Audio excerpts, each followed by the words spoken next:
For Radio VR in Washington, I'm Andrew Hiller. In order to understand the present and anticipate the future, it's important to analyze the past and sometimes the recent past.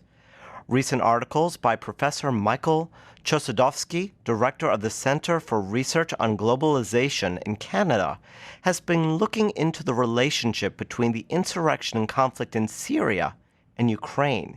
He says that there are some important and perhaps disturbing parallels.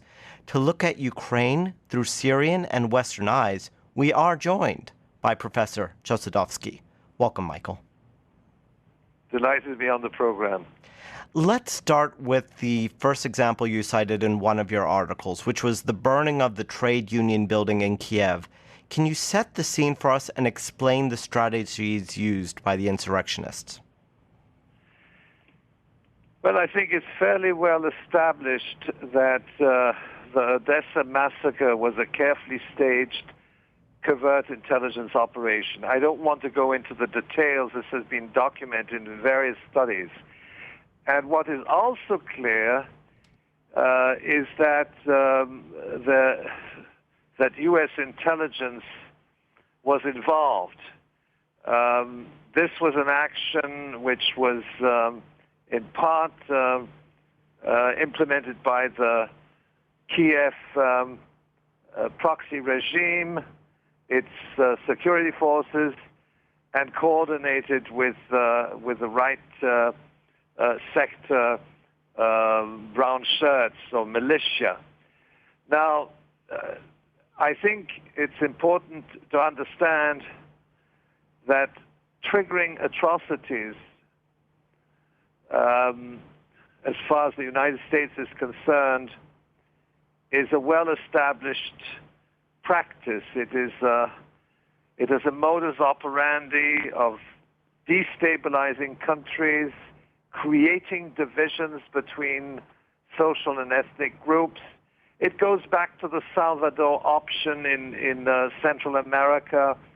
It's been applied in Iraq, where the United States sponsored death squads and sets them loose. It is also characterized by the routine support of Al-Qaeda-affiliated organizations. We know that Al-Qaeda is a creation of the CIA going back to the Soviet-Afghan War. So that in effect, when we examine what's happening in Ukraine, we see certain similarities. I've emphasized the similarities in these various atrocities between Ukraine and Syria. And we understand that from day one in Syria, in the middle of March 2011, there was an influx of death squads. There were snipers shooting from rooftops. And subsequently, we saw the formation of jihadist groups. And we know, and it's well documented, that these terrorists were trained by Saudi Arabia, Qatar. There was a coordinated process between the Turkish High Command and NATO, so that in effect the Western military alliance was recruiting its paramilitary, its foot soldiers. And now and these foot soldiers were trained to commit atrocities. And in the logic of this operation, the atrocities committed by the foot soldiers of the Western military alliance were then blamed on the victims. And the government of Bashar al-Assad was blamed for atrocities committed by terrorists, and these terrorists were sent in as part of an intelligence operation. So that is the parallel between Ukraine and Syria. These are fundamentally different societies, but yet what the United States and its military intelligence apparatus have done is to support terrorist entities. In Syria, they're supporting Al-Qaeda-affiliated organizations, which they themselves have trained and which they've sent in. And in Ukraine, they are supporting right-wing extremist groups, neo-Nazi groups, which are then sent in as the foot soldiers of the Western military alliance. And so that everything has the appearance of an internal conflict when, in fact, these terrorists, in this case is right sector Svoboda, have been instructed, trained, and in some cases financed by the Western military alliance. I should mention that going back to the Truman administration, there was a covert operation to support neo-Nazis inside Ukraine. We know of the well-established Nachtingale, to use the German acronym, pertaining to the funding and support of the Third Reich to Stepan Bandera's divisions, which were involved in the killings and assassinations of Poles, Ukrainians, Russians during World War II. But what is less known is that in the wake of World War II, these groups were reformed under a CIA operation which was called Operation Nightingale. In other words, they simply translated the German acronym and they launched it. This was from the late 40s, and the objective was to destabilize the Soviet Union by creating militia which would commit, again, acts of sabotage and so on and so forth. So there's a long-standing relationship between U.S. intelligence and these neo-Nazi groups, in the same way as there is a long-standing relationship between U.S. intelligence and Al-Qaeda going back to the late 70s as far as the Soviet-Afghan War is concerned. So are you saying that this is an effort that has been going on in Ukraine from the U.S.'s standpoint or NATO's standpoint for 60-plus years? Well, as far as the intent to destabilize the Soviet Union, certainly. I mean, the Cold War was not only using strategic threats in terms of deployment of nuclear weapons, etc., but it was also involved in acts of destabilization, and which ultimately led to the demise of the Soviet Union. And it's well documented because we have official documents on that Operation Nachtingale was supported by U.S. intelligence in the wake of World War II, and it was part of what was called the Truman Doctrine, which was formulated by State Department official George Kennan. And so that in a bitter irony, following the defeat of Nazi Germany, in which, of course, the United States participated, the Truman administration instructed U.S. intelligence at the height of the Cold War to ensure the continuation of Nazi Germany's support to Ukraine's OUN Nachtingale Battalion. And it was reshaped and transformed into a subversive guerrilla group. And we have a fair amount of documentation to that effect. So that nowadays, when we see everybody is extremely shocked by the fact that the United States is supporting neo-Nazism, well, they don't officially support it because the term neo-Nazi or Nazi has been excluded from both from the diplomatic and political vocabulary, but it is also excluded from virtually every single Western media report. So that when they talk about the right sector, they will use the term ultra-nationalist, or they will say these are conservatives or right-wing, but they will not use the term neo-Nazi, despite the fact that both the right sector as well as Svoboda claim to be, part of that tradition. They pay tribute both to Stepan Bandera as well as to Adolf Hitler.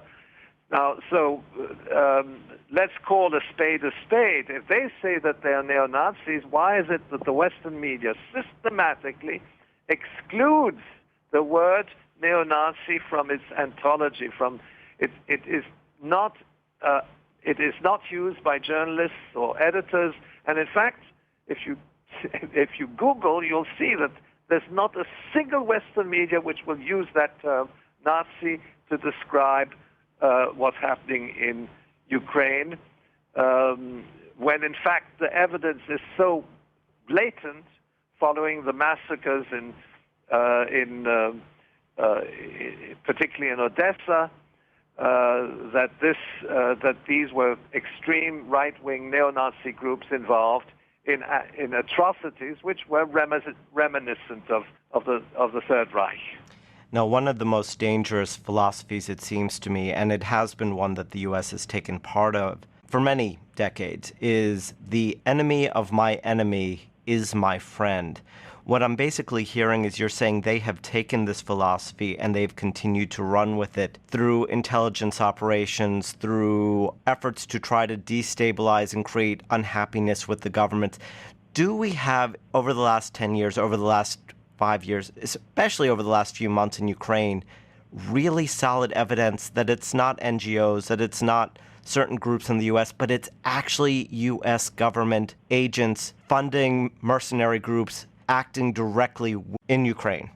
Well, the United States is waging what is called non-conventional warfare. It's not a theater war. It's a covert war.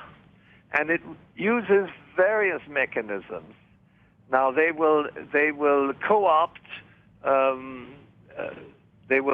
particular political parties using NGOs, and NGOs are a very good way of funding these organizations. They will use the National Endowment for Democracy and various foundations, so that is one dimension. And then, in turn, if they start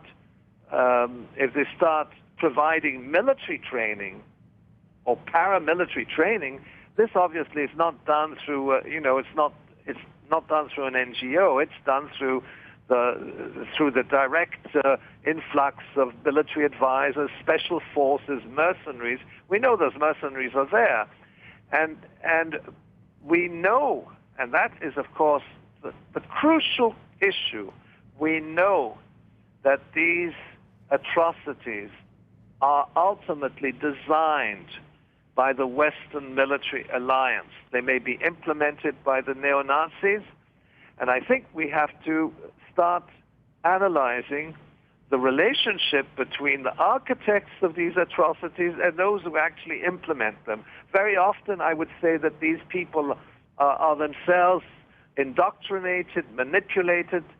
They are not necessarily those responsible for the actual scenario, of the actual planning of this operation. So what you're saying is, in effect, the U.S. and some Western forces may start the pebble rolling down the hill, but they don't understand exactly what's going to happen within the avalanche. I think both the architects of these staged covert operations like Odessa, the people behind it, at the political level, both within the Kiev government, but also the advisors of the CIA advisors, the people who, the mercenaries who integrated the National Guard and the police forces and so on. Of course, they bear responsibility. But ultimately, knowing how things are undertaken, this was carefully designed, and there were certain architects. There's a certain intellectual component to these operations. They're diabolical operations. They're there to kill people. And I also referred in my article, and I think it's a very important concept. It's not my concept. It's what the U.S. military calls a massive casualty-producing event. And massive casualty-producing events it's the Pentagon concept is that you go into a country and you kill people in large numbers, and by incurring these civilian casualties, you arouse indignation as well as conflict and so on. And again, you back it up with propaganda, and that propaganda has to be tailor-made to the operation. In other words, you have to be there to blame the victims. And that is what happened in Syria. Now, you can't continue doing that indefinitely. We saw that at the beginning of the Syrian war, people were actually, even people who were well-meaning in various civil society organizations, they were blaming the government. And then it appeared, of course, that the government was not behind the acts of killing its own people. Okay, and what I'm saying here is the United States is applying what they call massive casualty-producing events. It's the killing of civilians as part of U.S. military doctrine. You kill large number of people with a view to conquering or destabilizing. We saw it in Korea. 30% of the population of North Korea was eliminated during the Korean War. We saw it in Indonesia. And I mean, you can have massive casualty-producing events resulting from theater wars, but you can have them resulting from covert operations like and targeted assassinations. And that is a way of destabilizing countries. It's not necessarily to actually target military base and so on and so forth. That they do as well. But it is the deliberate killing of innocent civilians. Looking at the evolution of the Truman Doctrine and the total war philosophy in modern times. I'm Andrew Hiller for Radio VR, and I've been speaking with Professor Michel Chossudovsky, who is the director of the Center for Research on Globalization in Canada. I wish we had more time, but hopefully you can join us again. Delighted to be on the program. Thank you, sir.